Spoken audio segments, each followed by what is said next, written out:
Leremos a palavra de Deus por indicação do jovem Wesley, no livro de Josué, capítulo 3, a partir do versículo 5.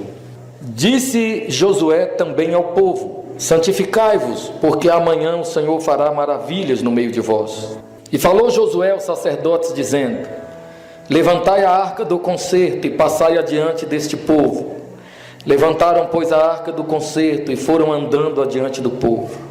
E o Senhor disse a Josué: este dia começarei a engrandecer-te perante os olhos de todo Israel, para que saibam que assim como fui com Moisés, assim serei contigo. Tu, pois, ordenarás aos sacerdotes que levam a arca do concerto, dizendo: quando vierdes até a borda das águas do Jordão, parareis no Jordão. Então disse Josué aos filhos de Israel: chegai-vos para cá e ouvi as palavras do Senhor vosso Deus. Disse mais Josué: nisto conhecereis que o Deus vivo está no meio de vós, e que de todo lançará de diante de vós aos cananeus, aos heteus, aos heveus, e aos perizeus, e aos gigazeus, e aos amorreus, e aos jebuseus. Eis que a arca do concerto do Senhor de toda a terra passa o Jordão diante de vós. Josué foi o assessor direto de Moisés. Josué foi o secretário adjunto, o secretário executivo de Moisés. Josué teve a oportunidade de acompanhar Moisés por muito tempo, aprendendo com seu líder. Nenhum líder se forma sem que lhe seja permitido observar o seu mestre, o seu mentor. Não há líder sem mentoria. Os líderes são formados pelos seus mentores. Os líderes são formados pelos seus mestres, pelos seus instrutores, pelos seus professores. O Senhor Jesus disse aos seus discípulos: ide e fazei discípulos de todas as nações. Com essa fala, Jesus estava transformando os seus discípulos em mentores, em mestres, capazes de formar outros discípulos. Moisés teve muitos discípulos, mas o discípulo mais próximo de Moisés foi Josué. Josué esteve lado a lado com Moisés, como eu já disse, durante muito tempo, aprendendo diretamente com o chefe daquela nação, o grande estadista, o grande líder, Moisés. E podemos, diante disso, destacar algumas características do verdadeiro discípulo. Primeira característica que queremos destacar: lealdade. Jesus teve muitos discípulos. Num raio de abrangência mais específico, ele contou com a parceria de 70 discípulos, 12 apóstolos e 3 amigos mais chegados que irmãos. E entre os 3 amigos mais chegados que irmãos, um se destacava: João, o amigo do peito, o amigo mais próximo do Senhor. 70, 12, 3 e 1. Vai afunilando, você entende? Diga amém. Amém. Moisés teve muitos discípulos. O mais próximo, o mais chegado foi Josué. E justamente por isso, Josué se torna o seu sucessor. Característica amplamente observada em Josué: lealdade. Coisa muito difícil de se encontrar. Lealdade. Há um livro intitulado Lealdade e Deslealdade. Um livro tão bom que eu fiz questão de comprar mais de 10, só para emprestar. Nem leram, nem devolveram. Assim foi com a maioria, infelizmente. Mas o livro Lealdade e Deslealdade apresenta uma série de atributos, uma série de características facilmente observadas nos leais e nos desleais. Pessoas leais são aquelas que estão para o que der e vier. Pessoas leais são amigos de toda hora. Pessoas leais têm a coragem de falar face a face, olhando nos olhos. Os desleais são aqueles que estão sempre criticando, são aqueles que estão sempre murmurando. estão sempre reclamando, estão sempre apontando defeitos, estão sempre insatisfeitos, sempre criando contenda, sempre formando grupinhos, sempre formando panelinhas ou participando de panelinhas, sempre dispostos a fazer proliferar picuinhas, sempre apontando o dedo, sempre mostrando as falhas. Estes são os desleais. Josué era um amigo leal, um homem fiel, um homem capaz de morrer com seu líder, se necessário fosse. Um homem capaz de ir até as últimas circunstâncias, mas jamais abrir mão da ideologia, jamais abrir mão dos valores e princípios aprendidos com seu líder. Um homem que acreditava no líder e tinha grande respeito pelo seu líder. Senador Magno Malta fez um discurso, me parece, semana passada, e para você que nos ouve pela rádio, nós estamos agora em setembro de 2016. Semana retrasada, o senador Magno Malta fez um discurso dizendo que determinados partidários de uma determinada líder nacional possuem espírito de cachorro. Foram as palavras do senador, espírito de cachorro. E ele faz analogia dizendo o seguinte: espírito de gato é a pessoa que gosta do ambiente, não gosta do dono, gosta do ambiente, ou seja, dos benefícios, dos favores. Espírito de cachorro, analogia de Magno Malta, a pessoa que gosta do dono, do líder, do chefe, do modelo, da ideologia, do padrão. Boa analogia do senador. Por extensão, poderíamos dizer que os leais são os que têm espírito de cão, espírito canino, tomando isso por metáfora, de modo representativo, porque o cão é um animal leal ao seu dono. O cão morre com seu dono. A polícia prende um infrator em São Paulo, não faz muito tempo aconteceu isso. Interessante, o cachorro do infrator, o cão de propriedade do infrator, pula no camburão da polícia e vai até a delegacia com seu proprietário. E isso chama a atenção da mídia, e a mídia noticia amplamente. Cão é preso com seu proprietário, é a fidelidade canina. Pessoas leais não abrem a guarda, pessoas leais não abrem mão. Os desleais são aqueles que sempre estão te acusando. O leal não te acusa, o leal enxerga o teu defeito, enxerga a tua fraqueza, a tua fragilidade, a tua falha e te dá conselhos bons, críticas construtivas, se podemos dizer assim. Os desleais acusam, os desleais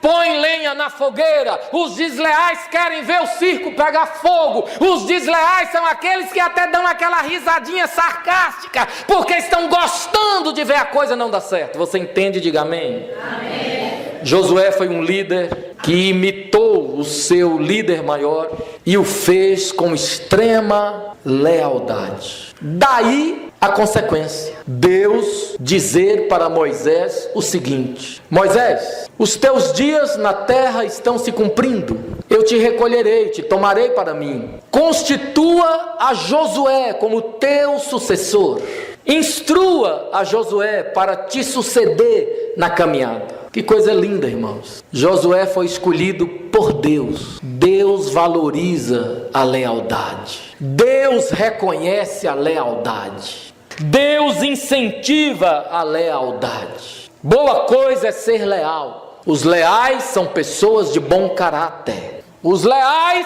são pessoas que não se vendem, não se deixam vender, não se trocam, não tem preço. Os leais permanecem firmes até o fim, imbatíveis, inabaláveis no propósito. Josué, hoje eu te constituo como líder desse povo. Não tenha medo, Josué. Esforça-te e tenha bom ânimo. Não se desespere, Josué. Você está preparado. Você está pronto. Você teve uma boa escola. Você teve uma boa instrução. Você teve uma excelente formação. Os leais justamente por serem leais, são ótimos aprendizes, são ótimos observadores. Apresentamos a característica da lealdade e temos outras características para considerar, para destacar. Humildade, eu coloco como a segunda característica. Humildade. Disse Jesus: aprendam comigo, eu sou manso e humilde de coração. Os que se humilham serão exaltados. Mais uma vez eu me reporto ao senador Magno Malta, que semana retrasada, no mesmo discurso, disse o seguinte: há uma expressão bíblica de Salomão que diz: a arrogância vem antes da desgraça, a soberba precede a ruína. Em outras palavras, antes da desgraça, antes que venha a destruição, sempre tem o orgulho, a soberba, a arrogância. A altivez de espírito é algo que incomoda muito a Deus.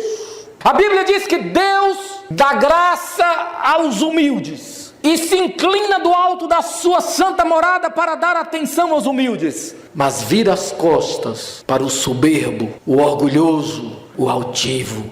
Deus não tolera a arrogância. Se você deseja ser agradável a Deus, se você deseja crescer na obra de Deus, seja leal, seja também humilde. E eu repito, disse Jesus: aprendam de mim, eu sou manso, eu sou humilde de coração. Terceira característica que eu quero destacar: primeira, lealdade. Segunda, humildade. Terceira, determinação. Determinação. Quando Deus instrui a Gideão acerca da batalha que estava para acontecer, Deus fala expressamente a Gideão: você tem muitos homens consigo, eu não preciso de todos esses homens para vencer a batalha. A batalha não é de homem, a batalha é de Deus. Eu pelejarei por vós. Leve os homens a beber água. Aquele que beber água, olhando para a esquerda, para a direita, bebendo água, tendo a mão como cuia, como concha, e olhando ao redor, seja este separado para a batalha. Que significa isso? Aí já é uma outra característica, a vigilância. Gideão acabou ficando apenas com 300. Nossa, ele tinha milhares. Restaram apenas 300 homens determinados. Determinados. Essa é uma atribuição importantíssima, irmãos. A batalha é reinda, a luta é tremenda, os desafios são grandes. Nós precisamos de determinação. Nós precisamos de determinação para enfrentar o inimigo. Que venha o inimigo, nós estamos prontos para combatê-lo e venceremos em o nome do Senhor. Aleluia!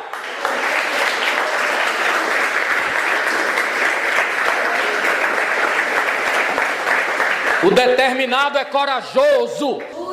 Deus não conta com covardes, Deus conta com corajosos. Mas a quarta característica é a vigilância. Não basta ser determinado, não basta ser corajoso na sua determinação, porque quem é determinado é corajoso, quem é corajoso é determinado. Mas isso não é suficiente, é preciso ser vigilante. O apóstolo Pedro faz recomendações sobre isso, Paulo também, e o Senhor Jesus também. Sede sóbrios e vigilantes. Satanás, vosso adversário, anda ao derredor buscando a quem possa tragar. Andem no Espírito, para não cumprirdes as concupiscências da carne.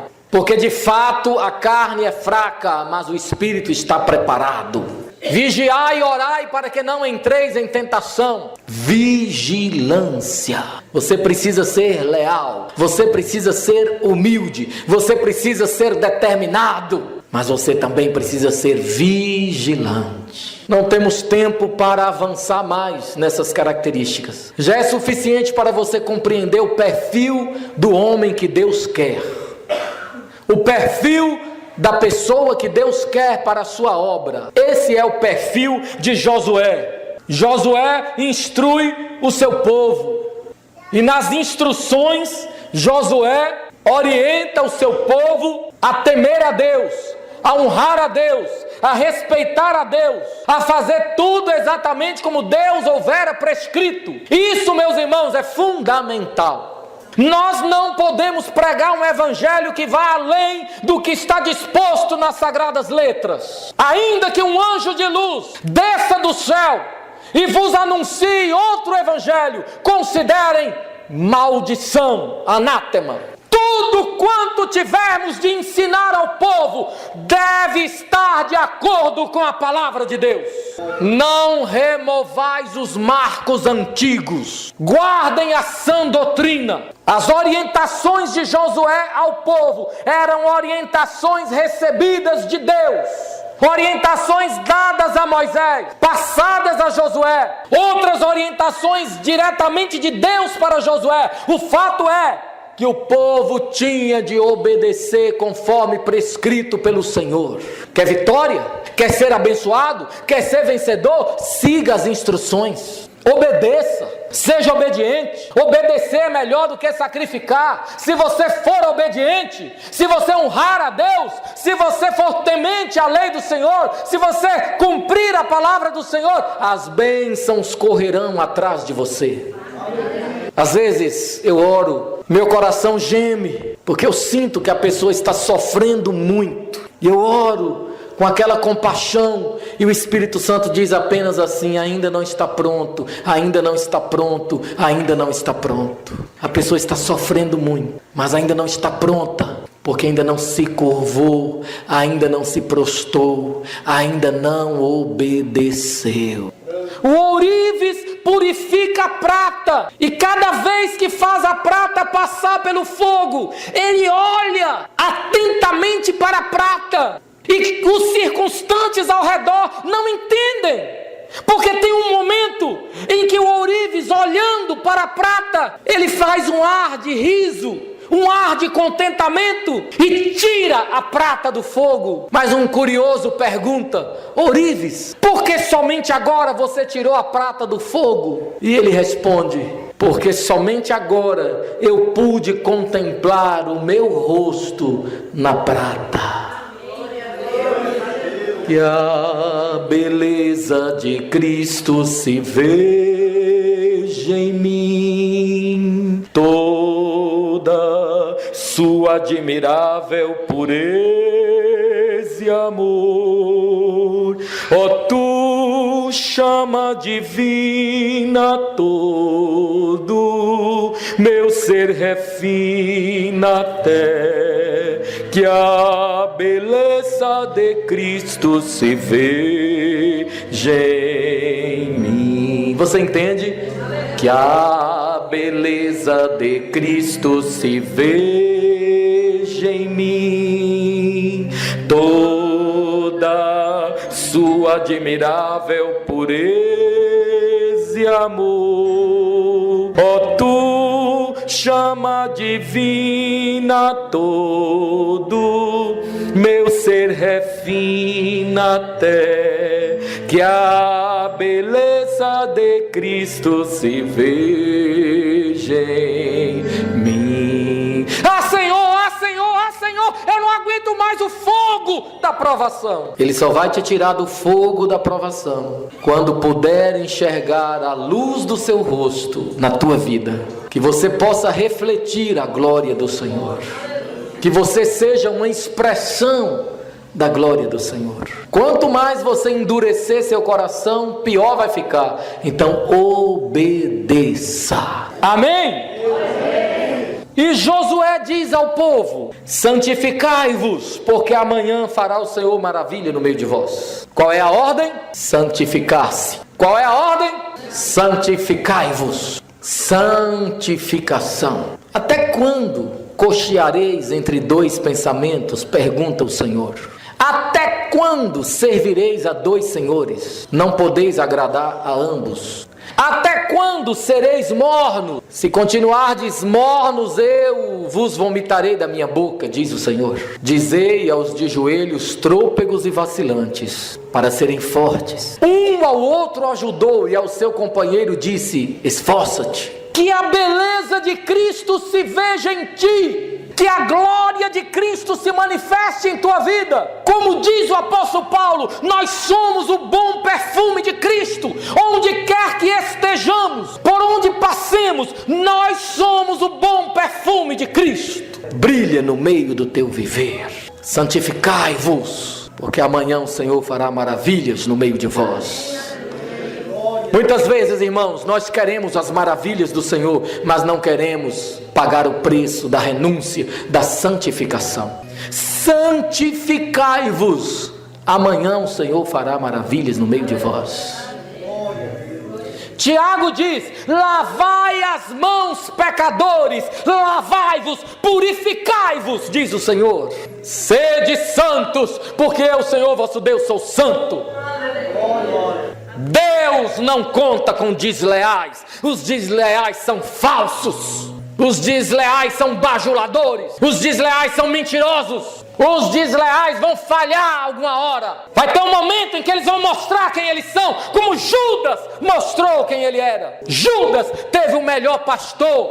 Judas teve o melhor professor. Judas teve o melhor amigo que pudesse ter, que poderia ter. Judas teve a melhor escola, teve a melhor igreja, teve o melhor ensino. Mais de 3 anos na companhia de Jesus. Judas, desleal, acabou revelando a sua verdadeira natureza, o seu verdadeiro caráter. Mas nós que somos leais servos de Cristo, devemos nos santificar. A santificação é processo. Segui a paz com todos e a santificação, sem a qual ninguém verá a Deus. Desenvolvam a vossa salvação com temor e tremor. Santificação implica renúncia, abrir mão de você mesmo. Aquele que quiser vir após mim, negue-se a si mesmo, tome a sua cruz e siga-me. Santifique-se e o Senhor vai fazer maravilhas em sua vida. Santifique-se e o Senhor mostrará a força do seu poder em teu favor. Santifique-se. Levem a arca do concerto. A arca é um tipo de Cristo. Na tipologia bíblica, a arca representa o próprio Jesus Cristo, ou seja, presença de Deus, Emanuel, Deus conosco. Santifiquem-se e levem a presença de Deus ao povo em todas as nações. Santifiquem-se e levem a Shekinah, levem a presença da glória. Aleluia!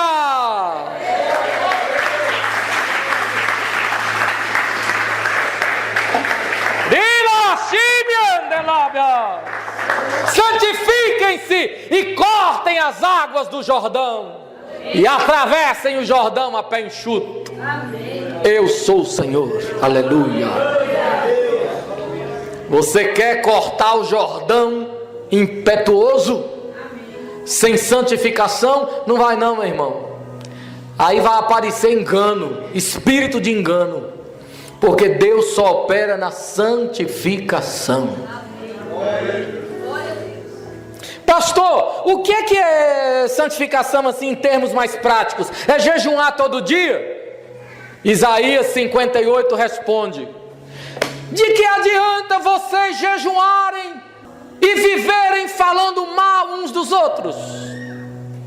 De que adianta vocês jejuarem e viverem acusando uns aos outros? De que adianta vocês jejuarem e viverem oprimindo os empregados? Isaías 58. Aí o profeta responde: este é o jejum que eu quero, diz o Senhor. Que vivais, eu estou parafraseando, que vivais o amor, a justiça, a integridade, a dignidade, a honestidade, servindo ao próximo, atentando para o direito do órfão, da viúva, suprindo as necessidades dos pobres, dos carentes. Esse é o jejum que eu quero, diz o Senhor. Você entende a dimensão do jejum? É muito mais do que não comer alguma coisa, deixar de comer alguma coisa, deixar de ingerir alimentos por um período. A dimensão do jejum é muito mais ampla, porque tem gente que jejua, mas é bruto feito uma cancela. De que adianta? De nada adianta, diz o Senhor. É este o jejum que eu quero. Que vocês vivam o amor e pratiquem a justiça e façam o que é direito, o que é digno, o que é honesto. Santificai-vos e vereis a glória de Deus. Crê somente e verás a glória de Deus. Sejamos leais, sejamos humildes, sejamos determinados, corajosos, sejamos vigilantes. Vigiai e orai para que não entreis em tentação. Que o Senhor nos abençoe e aplique a sua palavra aos nossos corações. Foi na cruz onde um dia eu vi castigado em Jesus. Foi ali pela fé que meus olhos abri e eu agora me alegro em sua luz. Oh, que grande prazer inundou o meu ser, conhecendo esse tão grande amor que levou meu Jesus a sofrer lá na cruz para salvar um tão pobre pecador. Foi na cruz onde um dia eu vi meu pecado castigado em Jesus. Foi ali pela fé que meus olhos abri e eu agora me alegro em sua luz.